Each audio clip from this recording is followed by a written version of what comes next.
Put your seatbelts on and get ready for the ride.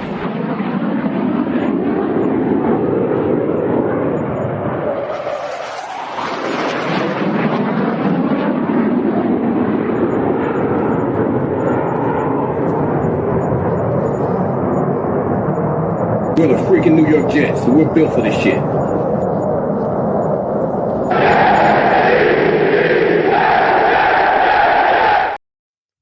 Hello, welcome to another episode of In the Trenches with Gang Green. I'm your host, Bubbs. Today is Monday, April 7th. Hopefully everybody's having a good day so far today. This is episode 518 of the In the Trenches with Gang Green podcast. I thank you, as always, for joining me. For those tuning in on YouTube, make sure to please like and subscribe. Of course, appreciate all of those tuning in on all the different audio podcast platforms.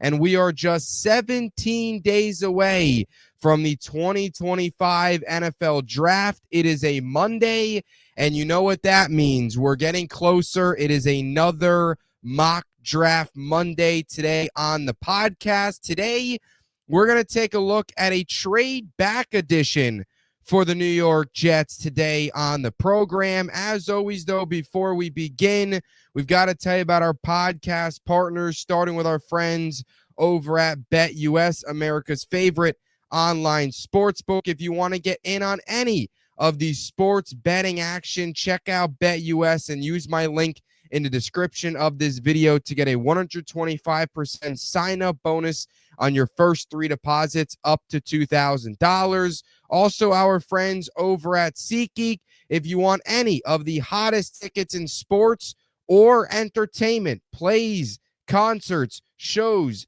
you name it, SeatGeek has it. And if it's your first time using SeatGeek, use code BUBSONSPORTS for $20 off your first purchase and get yourself out to some awesome events. And of course, our friends over at Huga House, if you want any of their awesome selection of new arrival hats and sweatshirts, along with original hats, check them out and use code BUBS for 15% off any purchase and get yourself some Huga House swag. Of course, all of those links can be found in the description of this video to learn more about these awesome podcast partners. So here we go. It's a Monday.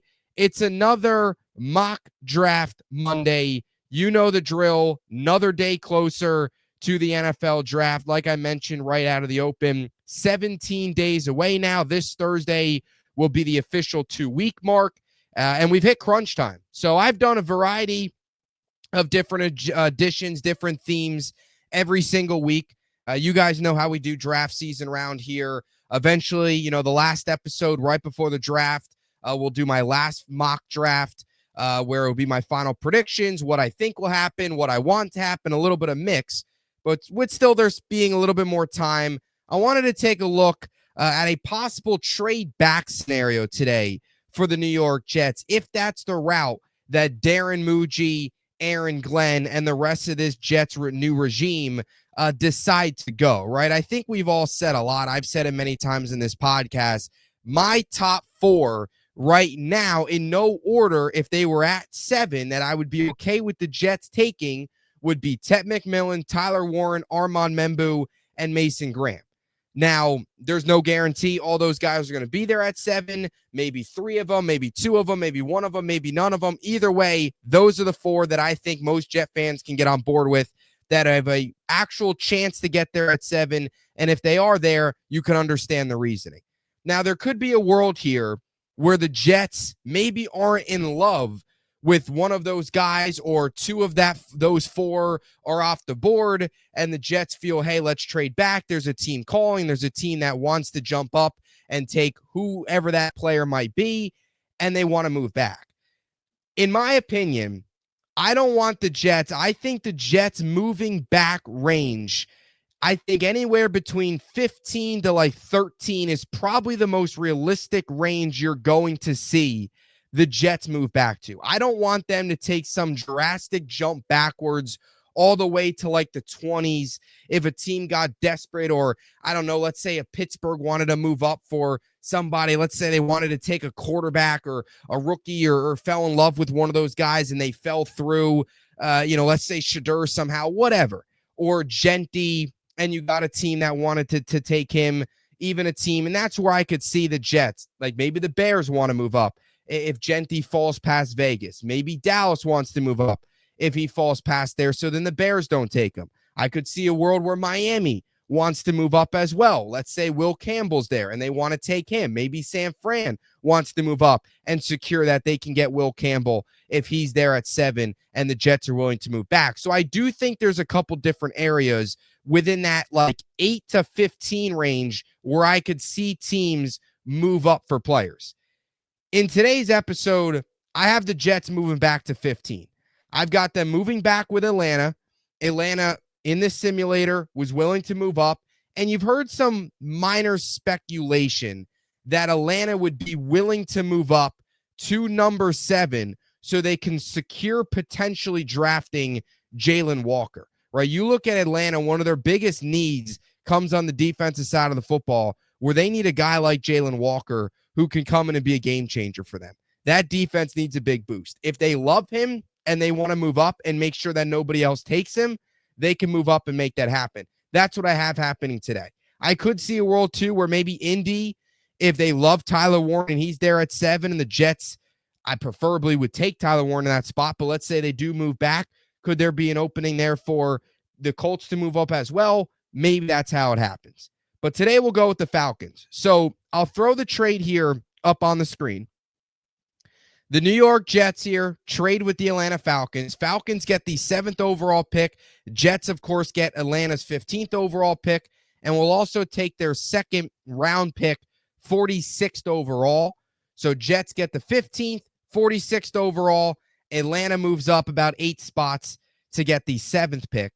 And with the 15th overall pick in the 2025 draft for the New York Jets, after trading back and adding another 2nd, we're going to take Emeka Egbuka, wide receiver out of Ohio State. 6'1", 202-pound senior. At this point, when you get to 15th, you're probably looking at Membu most likely being off the board, Warren McMillan most likely being off the board. So at this point, it's kind of like your choice. Do you take a chance on, let's say, a guy like Mike Green? If he's there, do you go like edge rush defensive line route? Do you go Luther Burden?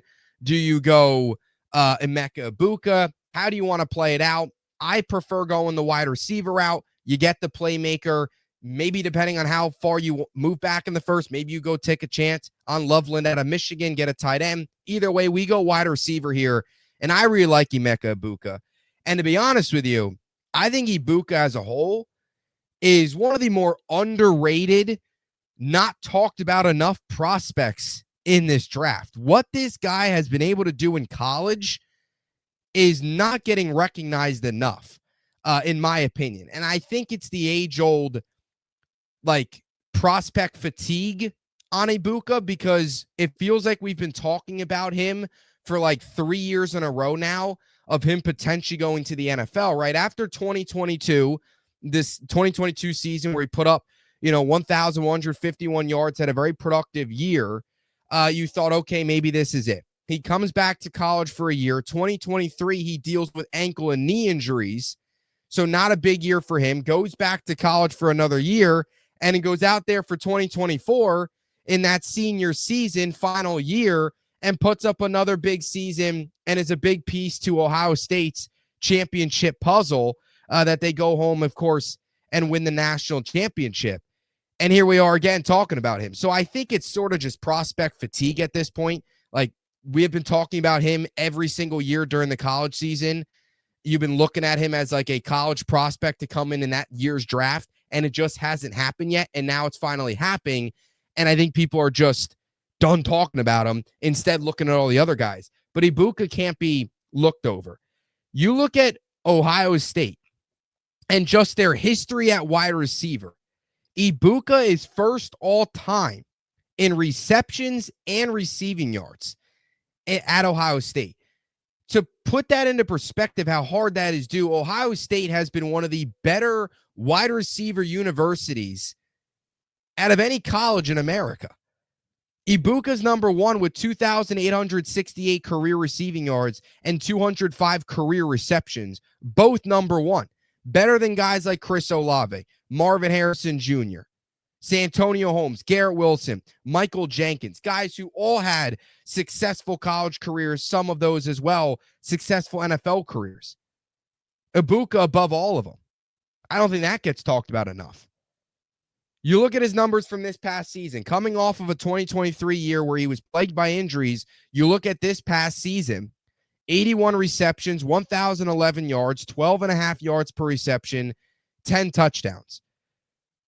When you look at this year's and 2022, his two best seasons at Ohio State, where he ranked among the Big Ten. 2024 was fifth in receptions, fourth in yards, tied for third in touchdowns. 2022 was fourth in receptions, third in yards, third in touchdowns. Has easily been a consistent top 5, top 3 receiver in the Big Ten Conference his entire career, and has been one of the better and more consistent receivers at the collegiate level when healthy his entire career. This is a guy that if he didn't deal with injuries in 2023, probably would be going into his second year in the NFL this year. And it's crazy how much he's been getting overlooked.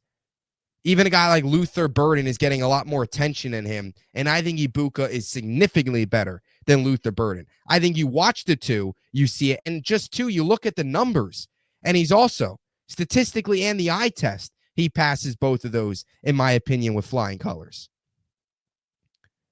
And also, I will say this, his entire time at Ohio State, he was always kind of the second talked about guy, right? He was behind Marvin Harrison Jr. in the slot. Everyone was talking about Marvin Harrison Jr., and this past year was all about Jeremiah Smith. I think that's another piece of it too. Whoever gets Emeka Egbuka, though, is getting a really good receiver and a very ready receiver who has a lot of college experience. And you can maybe make a case as a year or two overdue on him going to the draft. Definitely at least a year. So you know you're getting a guy that can step in right away, has experience, very well developed, good background, good collegiate career, high ceiling guy that can easily step in as to me, a high floor guy rather, could step in right away and make an impact. You look at some of his numbers, 79.5 PFF grade last year, 423 pass snaps, 343 of those came from the slot. So you're looking at a slot pickup here for the New York Jets. An 82.4 receiving grade, an 80.9 grade versus man coverage, 59.1% catch rate or a contested catch rate, 5.8% drop rate. You look at some of these numbers, 60 slot catches last year, tied for 23rd, was 18th in college football in screen yards, 22nd in slot yards. And you look at some of his strengths, some things that I think you just watch the film and you see right away, right? A major slot threat, obviously. Very good route runner. But I think what I like about Emeka Egbuka is he's not only a good route runner in a lot of those short routes, but also the intermediate stuff. Oftentimes, you sometimes get slots that are more short route runners, not much intermediate, not much deep.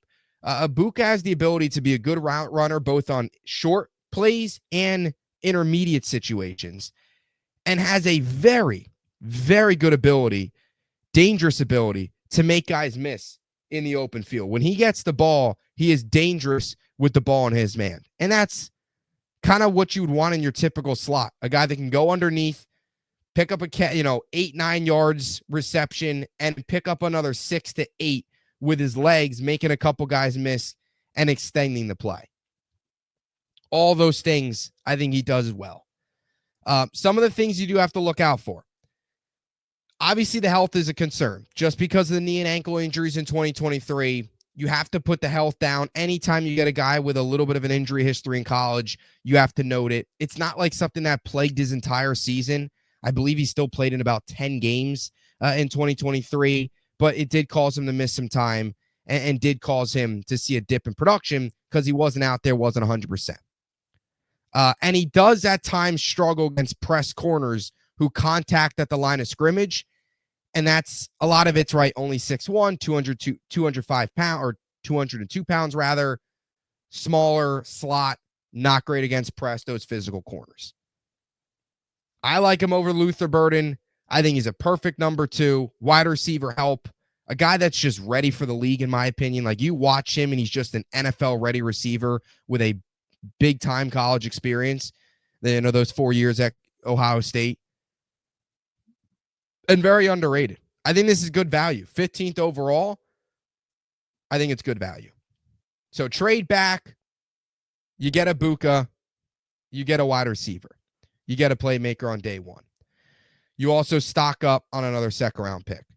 Moving on now, day 2. So you get the receiver, day 2 now. Still need to fill tight end, still need defensive line, use some safety help. Can go a couple different spots here. Pick 42nd overall, round 2. Now, this is 2 picks inside the 40s. You have 42 and 46. And I really like the potential here for the Jets to have these 2 picks very close. And that's why I think the Falcons and some of those teams gives you that good opportunity to really stock up on 2 really good players in early day 2. We're going to go pick 2 or round 2, pick 42 here. Darius Alexander, defensive lineman out of Toledo. I think there's 2 guys in this spot at the defensive line position that if they are there, you should be ecstatic if you're a Jet fan. Darius Alexander being one of them, and Tyleik Williams out of Ohio State being another. If you can get either of those guys with this pick in round number 2, assuming you don't take Mason Graham or somebody like that on day 1, I think you should be ecstatic if you're a Jet fan, because I think you can make the case for both Alexander and Tyleik Williams to fall before this pick here. Tyleik Williams in this draft actually fell before this pick. Darius Alexander fell to the Jets. If either of these guys falls, I think you run the card in a heartbeat, because I think they're 2 really good players. In this case, it was Darius Alexander. 6'4", 305 pounds, redshirt senior. Interesting backstory. This was a guy that's really made a name for himself over the last 2 years. Very underrated going into college. He was only a 2-star recruit and only had 2 Division I offers. One of those, of course, being Toledo. So a guy that really came in under the radar and was able to build a name for himself, in the MAC conference. Not even he went to a Power 5 program. No, he went to a small school and built a name for himself, and is now, I think, a really solid option if he falls through the cracks on day 2. He is on the older end, right? Has plenty of experience, 25 years old, so is, older player for just being drafted this year. And you look at the last 2 seasons, this is where he's really taken off. 76 total tackles, 7.5 sacks, 14 tackles for loss, 17 quarterback hits, 55 quarterback hurries. He's also had 7 passes defended. And I'm a stat. I can get nerdy sometimes, so I decided to pluck this one stat out, because why not?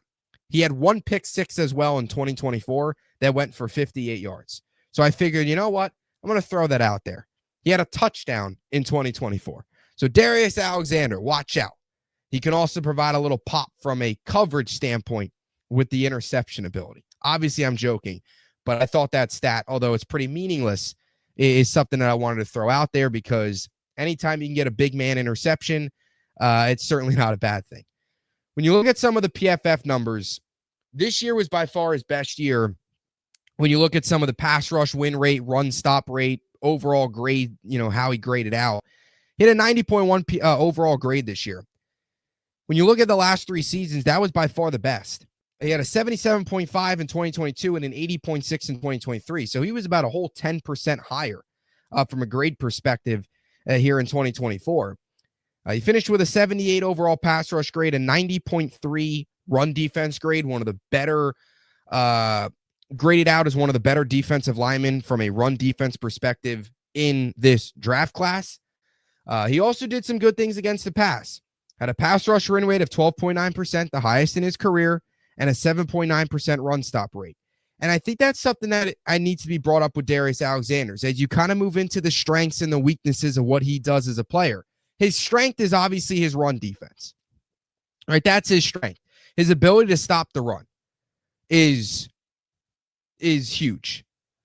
The one area of his game that still needed some improving was the pass rushing. But this past season was one of his better years as a pass rusher. really just these last 2 seasons in general have been one of his better years as a pass rusher. And you go back and look at some of his Senior Bowl reps. He had a very good Senior Bowl, one of the better performers, not just at the defensive line spot, but in the Senior Bowl in general. Obviously, about 2 months back out in Mobile, Alabama, where he showed some twitch as a pass rusher and showed some good things. I think this is a guy that, yes, his run defense is a strength, but I still think there's actually a lot of untapped potential, and that's what I think could make you excited about this pick from a pass rushing perspective, because I think over the last year and a half, you've started to see him tap into something from a pass rushing perspective that he didn't do much early in his collegiate career that you've seen more of over the last year and into the Senior Bowl. And I think that's intriguing, because if you can get him up that pass rushing perspective, plus what he delivers as a run stopper, which is a phenomenal ability to stop the run, you can be a really complete piece next to Quinnen Williams. So again, those strengths, run defense, the twitch he has shown as a pass rusher, very good size, strength. This guy is just a dominant specimen of a human being. A guy that'll just run over you. You look at some of the words they describe as him, like strong as an ox is one of the ways they put it. He is just a fierce, strong, just can run through you type of player. And that translates well to the NFL.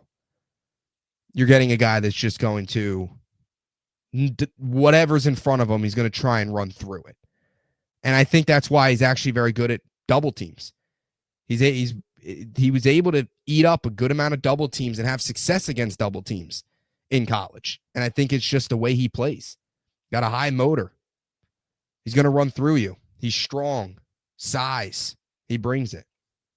One of the weaknesses, his get off isn't the fastest. And again, I think that's probably some of the pass rushing issues is he's not the fastest get off. That's probably why you don't see him as much of a dominant pass rusher.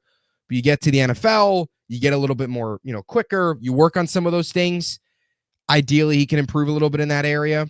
And at times can get top heavy, right? His weight, his size can sometimes cause him to lose balance and become imbalanced as a defensive lineman. And I think that's also too, just sometimes from a get off perspective, right? Not the quickest get off, not typically the first guy up, typically one of the lasts, and can get pushed back a little bit and can fall into those inbound situations. So that is something that he will ultimately need to work on in the NFL. But again, I think this is arguably a guy that you can make a case for day one. You're getting here in day two. 4 picks later, defensive line figured out. You got your wide receiver. You can go tackle. You can go tight end. What do you do here? I'm going to go safety as well. That's another one. You can go safety. That's what I'm going to do. In my opinion, if the New York Jets came away, if they traded back and they came away their first 3 picks with whoever they take in day one, Ibuka, maybe they trade back, 2-3 spots and still have a chance to take like Membu or I don't know, who knows? McMillan, maybe he falls, right? I feel like there's kind of been some tanking on the McMillan stock after his pro day and some of his comments about film. Feels like he might be falling a bit. Who knows? But whatever. You get that guy. And if you can come away with Darius Alexander or Tyleik Williams and an Xavier Watts, and those can be like your first 3 picks, I think that's a home run. Like to me, if this was the way the Jets draft played out after a trade back scenario, Ibuka, Alexander, and Watts, I think you got to be all over that. You got to be thrilled about that. You're getting very good wide receiver. You're getting a defensive lineman who has first-round potential in day 2, and you're getting a safety in Xavier Watts, who is a monster in coverage and really one of the better safeties in this draft. There's 2 safeties that are probably like you got to love watching, and especially you look at, Nick Eman-Wari is another one who his combine obviously flew off the charts. Watts, I think, is another guy you can make the case as a first-round talent that you can get here on day number 2. And I love that for the New York Jets. 6 foot, 204 pound senior out of Notre Dame. And I feel like we've got to get straight to it. when it comes to his ball hawking ability. You want a ball hawker. You want a guy that's going to dominate in coverage, turn the ball over. Xavier Watts is exactly that. Because over the last 2 years in college football, he has not been one of, he has been the best safety when it comes to coverage, ball skills, ball hawking. Xavier Watts is the best. You watch him play, and you also seen the numbers. He's the best. So you want a guy that's going to go out there and force turnovers, something that this Jets defense hasn't been able to do, where the ball's going to come to him, he's going to go make plays. Watts is exactly that guy. You look at the last 2 seasons at Notre Dame for him. 135 total tackles, 13 passes defended, 13 interceptions. He had a pick 6 as well in 2024. A half a sack, 2 forced fumbles, 2 fumble recoveries. Let me throw this number out there. Those 13 interceptions, he had 7 in 2023 and 6 in 2024. 13 interceptions over that 2-year span is the most in college football. No other defender in the nation had more than 9 during the 2023 and 2024 season combined. He's had the most interceptions in college football in the last 2 years, to put it simply. He has been the best coverage safety. He's got the best ball skills at any safety in this draft. You want a guy that's going to dominate in coverage. Watts brings that to this team. 7 interceptions in 2023 led college football. He was second in college football with a 6 in 2024. And you look at some of these other just PFF numbers. I thought this was really intriguing. He was 19th, so top 20 among safeties with 300-plus snaps in 2024 in passer rating allowed. Just a 30.1 passer rating allowed when targeted, 19th in college football. I think that's something to note. Now, while Watts, because you look at the strengths, right, the ball hawk, he has a very high IQ, very good in man-to-man coverage, and he's versatile, which is another thing I like about him as well. He can play the slot, he can play the box, and he can also play free safety. So I like that about him, where his coverage ability can go into a couple different spots. His ball hawking ability can be spread out, along the field, which I like a lot. Now, while the ball hawking and all that stuff is a positive, he does need to work on the tackling. That is an area where it's not a strong suit. Now, there are some other safeties in this draft, like Billy Bowman out of Oklahoma, for example, is a ball hawking safety and is phenomenal when it comes to forcing turnovers and all that, but he is an awful tackler. I wouldn't say Watts is that bad as a tackler. Is it his strength? No. Is it a weakness? Yes. But is he horrible at tackling? No, it's really not. His 12.6% missed tackle rate was actually above average. Like, it wasn't awful. I think Bowman was like in the 20 or 25, and it was in like the 10th or 20th percentile. I think we talked about him a couple weeks ago in one of our mock drafts. Watts is not like that type of player. Yes, tackling is not a strength. It is a weakness, but it's not like he stinks at tackling. Ideally, he comes to the NFL, and you can get, him to be a little bit of a better tackler while also maintaining that ability to be a ball hawk and dominate in coverage. Because he did also have a 79.5 run defense grade, which I do think at times is a reflection of your tackling, and he did a pretty good job in that area. So tackling does need to be better. Ball hawking ability is dominant. He also sometimes changing directions. If he gets caught into a tough spot, does have tough times recovering. But all in all, I like Watts a lot.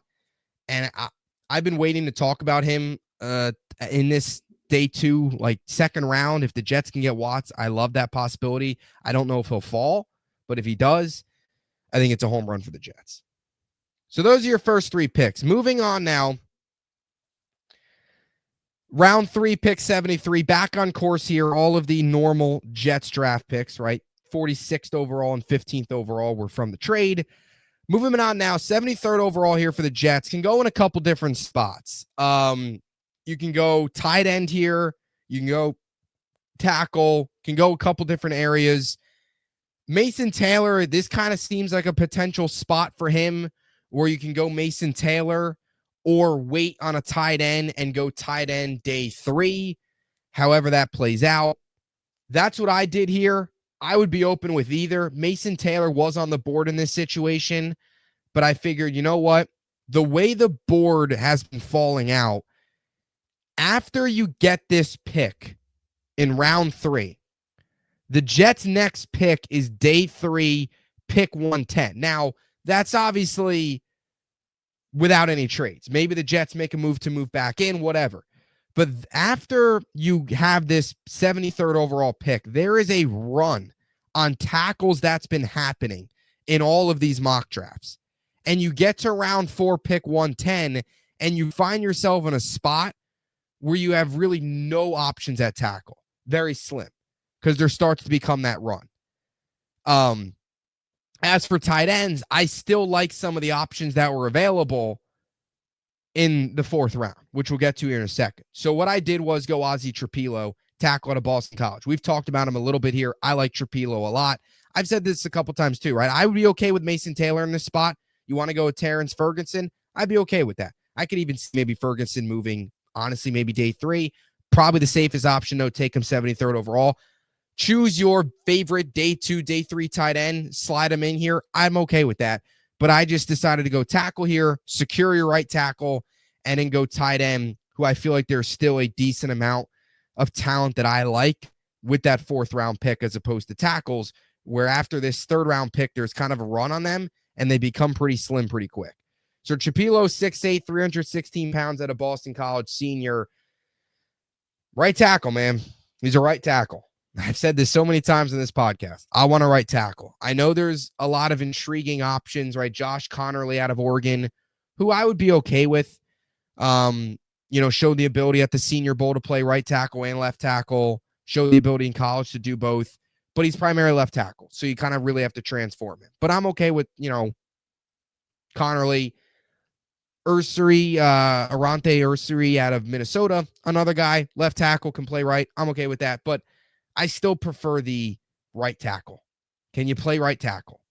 Do you have consistent experience at right tackle? And Trapilo does, because what do the Jets need? They need a right tackle. And it's about time, man. Can the Jets finally come out of a draft where they walk away in day 2 or day 3 with a tackle that we'll look back on in 3-4 years and say, man, we found kind of a diamond in the rough. Like, how many more years? And I like Armand Membu a lot, but there is still that feeling of like, how many more years can we take tackle in the 1st round? Like, it gets to a point where you look at the best teams in football, they are able to find good offensive linemen in the middle rounds. And Darren Muji and Aaron Glenn need to be able to do that. And maybe that's Ozzie Trapilo. You look at last season, 76.8 PFF grade, 69.6 run blocking grade, 80.5 pass block grade. You look at his snaps by alignment, 756 snaps last season, all at right tackle. The year before that, 727 snaps at right tackle. Also actually took 2 at left guard. And his freshman season, his first season, or rather 2022, because he's a senior, so he had a year prior to that, he played left tackle. So he started as a left tackle, but the last 2 years has played right tackle. I like Trapilo a lot. I think he's a guy that we talked about him a lot, so I don't want to spend like a ton of time on him because you guys kind of know how I feel. This is a guy that is a right tackle and had a good career at Boston College, had a really good season last year, and really a guy that you can get on board with. Maybe he hits. Maybe he turns into that middle round tackle that this team finds and turns into a starter and is a future piece for this team. And moving forward, you don't always have to worry about, first round tackle. That's where you can then, get those other needs of going BPA or, a weapon, whatever. You look at some of the strengths, pass run protection. I think he does a pretty good job at both of those, to be honest. You look at how he graded out. He was above average in both pass and run blocking. His pass block grade was a bit higher, So pass protection, a little bit more of his strength, but he's still good as a run blocker. Versatile, right? He does play right tackle, but he has had snaps at left, has had snaps at left guard as well. Football IQ, and a very athletic player. And at times, weaknesses, can play with his head down at times, and can sometimes be imbalanced, especially when he faces a guy with speed. 6'8" is a good thing and a bad thing. He's long, he's tall. It can cause imbalances, something that, will have to be with the growing pains in the NFL. But I think the positives outweigh the negatives, in my opinion. Trapilo is one of my favorite day 2 tackle options. Probably a lot of Jet fans as well. All right, moving on here, day 3. Round 4, pick 110, right? You go tight end here, in my opinion. Whatever you don't take in round 373, you probably take here. If you go tight end, you probably go tackle here, whatever. We're going to go Gunnar Helm, tight end out of Texas. I could see Helm maybe going late day 2, but I think he'll probably fall day 3. 6'5", 241 pounds, senior out of Texas. This is a guy that took off last year. And I think an intriguing tight end to bring onto this team, right? Terrence Ferguson, Mason Taylor, there's a couple of them that you can, Harold Fannin Jr., Elijah Arroyo. There's a lot of day 2, day 3 tight ends that you could pick from if you don't go Loveland or Tyler Warren in day number 1. 2024, 60 receptions, 786 yards, 13.1 yards per reception, had 7 touchdowns, finished the year kind of ugly, but I think the tape, to be honest, is a little bit better than what the numbers actually show you. 62.3 overall grade, did have a 72.4 receiving grade though, and had a 50% rather contested catch rate and just a 3.2% drop rate. Some other numbers that I do actually like. PFF doesn't love him from a grading standpoint, but there are some areas that I do like. 136 deep yards last year, 16th among qualified tight ends in college football. Tied for 8th in missed tackles forced with 12. Tied for 9th in deep catches with 5. And he had, 5 deep catches, tied for 9th. I like that about Gunnar Helm a lot. He's a guy that can stretch the field. I think it's important for the Jets, even though they're going to go with a lot more run-heavy approach. I've talked about this a ton. Every Jet fan knows this. They've got to stretch the field still a bit more. They got to take more chances. And I think having a tight end that can run up the seam and go deep and stretch the field a bit and even make plays from a contested catch standpoint as well, because Gunnar Helm showed the ability last year to do that as well. 6'5", right, showed a little bit of ability to do that. It's important to have guys that can stretch the field. And I think it could open things up if you have a tight end that can stretch the field and be a little bit of a deep threat. And Helm was that last year for Texas. Top 10 in deep catches and top 16 in deep yards, with 136 of his 786 coming in those deep play situations. I think that's something that you've got to look at and be like, man, that's good. I'll also say this about Gunnar Helm. His yak ability is very, very impressive. And I think that shows by the missed tackles forced. He had 12, ability to miss tackles, ability to make guys miss in the open field, pick up yards after the catch. I think it's something that you like. He's good in pass protection. Not a great run blocker, though. And that's the thing. You kind of look at like the 2 types of tight ends that the Jets could get in this draft. There is the slot type tight end where you're looking at a Harold Fannin Jr., Elijah Arroyo, even Gunnar Helm is more of your bigger slot. Not much of a blocker, more of a receiver. And then you have your guys that are kind of do both. Mason Taylor can do a bit of both. Loveland and obviously Tyler Warren. Ferguson, a little bit, right? Gunnar Helm's, though, one of those guys that's more of your receiver because he does struggle run blocking. That's the weakness. That's the biggest weakness. Fine in pass protection, struggles run blocking. So it's whatever type of tight end you like. Like, do you like more of the run blocking tight end? Do you like more of the tight end that's going to be more of a receiving threat? Do you like the hybrid, kind of could do a little bit of both? And that's probably where you're looking at like a Tyler Warren and just going best guy on the board. Whatever you view that is kind of your opinion. But Helm is a guy that more of your bigger slot receiving tight end. Struggles run blocking, but deep threat, yak ability are things you like. Moving on now.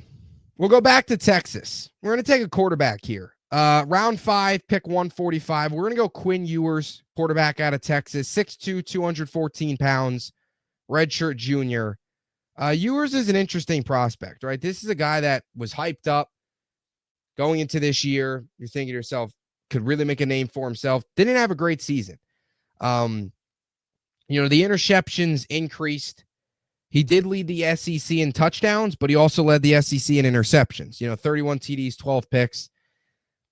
Any of these guys like Ewers, Kyle McCord, Tyler Shook's making a name for himself as well. It's maybe a guy that goes on day 2, which I don't see, but maybe. You look at like a Dylan Gabriel, any of those guys, I think you're looking at day 3. You take a chance on them, take a flyer on them, see what they can do. That's what we do here with Quinn Ewers. Threw for 3,472 yards last year. His arm talent's impressive. Accuracy is impressive. His ability when the play breaks down to kind of play that backyard style of football and improvise are things that I think you like. But again, he needs to develop. He needs to sit. He'll need to learn. He's taking a flyer on a guy, maybe turns out to be something. He does force the football into some pretty dangerous spots. And when he faces pressure, he tends to struggle, panic, escape, kind of pocket presence goes out the window, footwork, doesn't do well against pressure, which something that you need to handle in the NFL. So I think that Ewers, he's experienced, right? He played, those 3 years at Texas. I don't think you can go wrong with him. It's a mid-round quarterback pick, right? You see what you get out of him, take a flyer, see if it turns into anything. So that's what we do here in round number 5. Our other 5th round pick, we're going to go back to a playmaker. So we take Emeka Ibuka. So your wide receiver room, you're kind of looking at Garrett Wilson, Ibuka, Josh Reynolds. Who knows if Lazard's still on this team, whatever. Corley as like a wide receiver 4 or 5. I'm going to go back to the well and wide receiver. I wouldn't technically do this a lot with this pick. But with this guy available, I really like this potential option for the Jets for a mid-day 3 pick at wide receiver. We're going to go Kyle Williams here out of Washington State. I like Kyle Williams a lot. If there was like a late day 3 player that you had to put a lot of confidence in that a guy that could actually pan out, Williams would be one of those guys. Because look, at this point in the draft, most of it's all dart throws. But Williams is a guy that I like a lot. And you watch him play, he's an intriguing option for this team. 5 seasons in college football. He's 5'11", 190 pounds senior. 3 years at UNLV, transferred to Washington State for 2. And his last 2 seasons at Washington State have been phenomenal, including 2024, where he put up 1,198 yards. 131 receptions, 2,040 yards, 15.5 yards per reception, and 20 touchdowns in his 2 years at Washington State. And you look at last year specifically, 2024.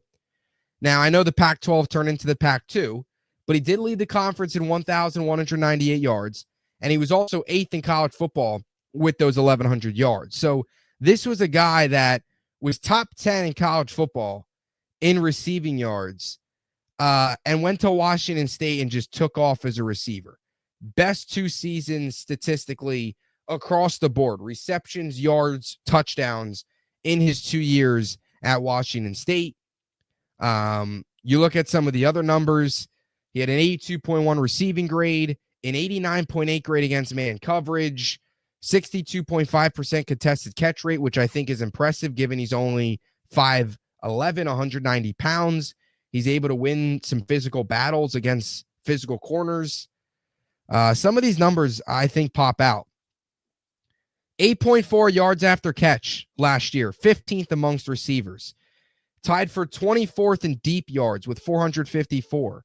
11th in screen yards, 232. Tied for 18th in missed tackles, 4th with 21. Tied for 10th in deep catches with 14. I think that's one of the abilities, one of the areas that I actually like a lot about Kyle Williams as kind of a late round pick is he has a strong ability to do some damage underneath, yak, right? Make guys miss, screen yards, but he also has the ability to go up and make some contested catches and stretch the field a bit, right? 14 deep catches, tied for 10th. 454 deep yards, top 25 in the nation. So he also has that ability as well. Like, this is a guy that could do a little bit of everything. And he lines up very well as an X receiver. I don't think it's a bad idea to take a chance on him, take a flyer on him as a 5th round pick, and you come away with this draft with 2 receivers. I would be on board with that if you're the Jets. Big plays, yak, can make guys miss. Speed is impressive. Lines up as an X, something the Jets need. One of the areas that he does struggle in, he can have his fair share of drops. A 6.7% drop rate, slightly below average last year. It's not like he's awful, like he's getting drops all the time, but he does drop the football. Smaller hands, not the biggest guy. Can sometimes have the ball come to him a little bit as opposed to attacking it, and that could sometimes cause some of those issues. But otherwise, I like Kyler Williams a lot as a 5th round pick. So final 2 picks here. This next one's not going to really be the sexy pick. It's not going to be your, another flashy, receiver, whatever. No, we're going to go back to the trenches with these next 2 picks. Here in round 6, pick 186, Jonah Monheim, I'm going to take here, center out of USC, 6'4", 302 pounds, senior. These last 2 picks, I could kind of see the Jets going in a couple different places. I could see them maybe going linebacker, like a Kobe King, Jay Higgins, somebody like that. Either of those guys out of the Big Ten. You look at the linebacker right now for the Jets, you question, Quincy Williams, what's his future here after the Jamie and Sherwood contract? I don't think it can hurt to bring in another linebacker as depth, as a developmental piece for the future. Another defensive lineman, but I'm going to go center here. Now, with that center, I've got to describe more. This is a guy that's very versatile. You look at his career, I'm just going to break it down. 2021, he had 7 starts at right tackle. He's out of USC. 2022, 11 starts at right tackle and 3 starts at right guard. 2023, 12 starts at left tackle, and in last year, 12 starts at center. You look at the last 3 years, the snap breakdown. All 807 snaps came at center last year. The year prior to that, 762 at left tackle, 53 at right guard. And in the year prior to that, 286 at right guard and 716 at right tackle. This is a guy that has played every position except left guard. And I always think having guys as depth pieces, a younger option to develop at a position where he can play multiple spots, I think is a positive. And I don't think it can hurt to take a 6th round pick on somebody like this who can come in and play multiple different spots. You're not asking him to be a long-time starter. You're asking him to come in, develop, be a depth piece that can play left tackle, right guard, center, everywhere except left guard he's played in college. Him and Miles Frazier are 2 names I think you can look at the Jets to potentially take here late in this draft. He's athletic, versatile, high IQ. His length is a little bit of an issue. Can struggle anchoring against NFL caliber rushers. But look, this is a 6th round pick that provides some versatility. I don't hate the pick here.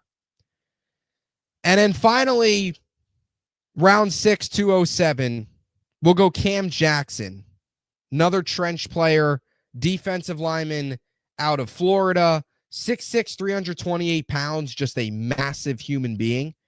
5 seasons in college football, 3 at Memphis, and then most recently the last 2 at Florida. When you look at the last 2 seasons he's had at Florida, 69 total tackles, 2 sacks, 5 tackles for loss, a quarterback hit, 15 QB hurries, and he threw in 4 passes defended. Had a 77.4 PFF grade last year, 80.9 run defense grade, a 9.3% run stop rate, which was a big strength of his, a 6.8 pass rush win rate. This is a guy that's got a good frame, good length, very good power rusher from a run defense perspective, has strong hands. He's very raw as a pass rusher, and his first step is below average.